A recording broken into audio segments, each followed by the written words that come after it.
Hi and welcome to a new episode of Kickers Yoga Explains. Today we're working on one of the most powerful inversions, which is headstand. BKS Iyengar once said that headstand and shoulder stand are the king and queen of asanas. You've probably seen headstands in all kinds of movies, and you probably had to try a headstand quickly in a yoga class. It's tempting to do what the others are doing in class. I get that, even though you might not be there yet. In our case, the headstand, that can actually be dangerous when done incorrectly. But before we go upside down, we'll build the strength and control that make this pose safe, stable, and effortless. And here's the most important and first rule of them all, which is never jump.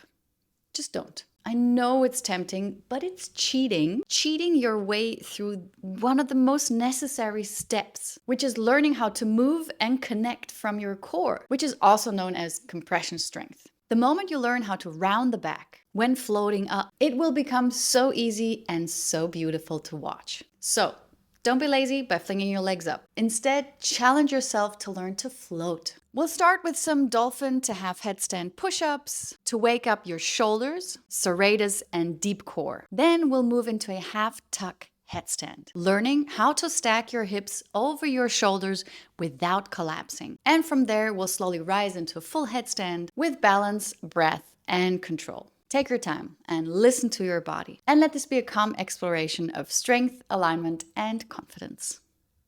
The first thing to practice to strengthen your upper body is moving between dolphin pose and placing the head on the floor for headstand. This will teach you to keep pushing even though your head might be on the ground in our headstand. Because we're practicing bound headstand, there's tripod headstand where your hands are flat on the floor and your head is on the floor, which makes it the tripod.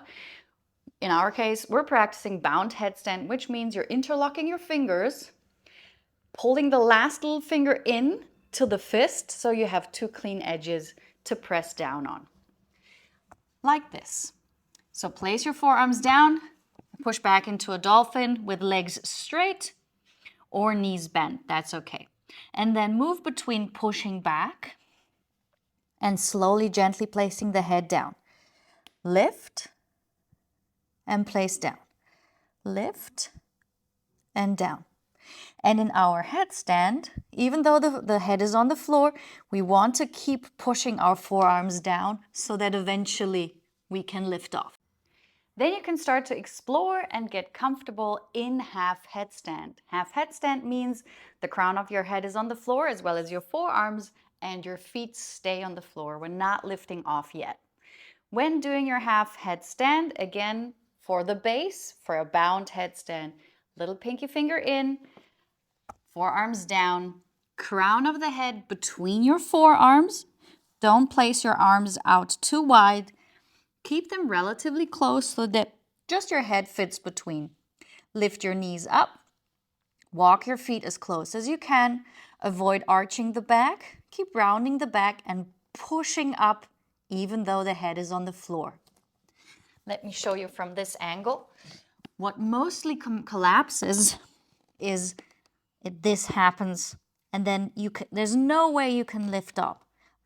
Instead, keep pushing down so you can lift. Otherwise, there's no way that's happening. So instead of this. As soon as you've learned how to keep pushing when your head is on the floor in your half headstand, it's time to slowly try to walk your feet closer and pull one knee in. I love the half tuck method because it gives your core a little more a direction and control and less chances for arching. Start in a half headstand and then walk your feet closer. As soon as you walk your feet closer, your hips will move over your shoulders, which means you will have to push more from your forearms, shoulders, and upper back.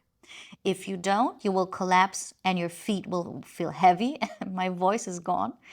If you keep pushing, you can walk, and then pull one heel in towards your butt. Keep pushing from your arms. Switch. And just practice these.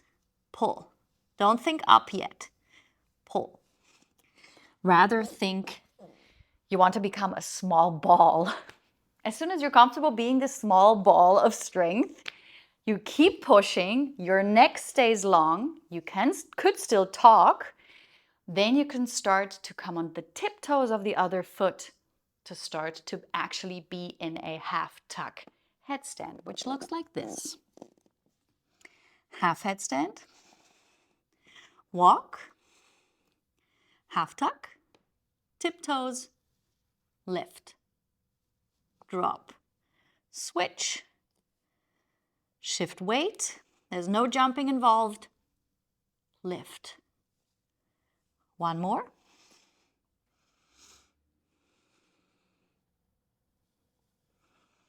Next step would be to slowly move up with one leg while keeping this half tuck. Remember, if you keep this half tuck, you will think rounding the back instead of arching and going into banana shape. Half headstand, walking in, half tuck, weight shift, keeping one knee in, one leg up, and switch.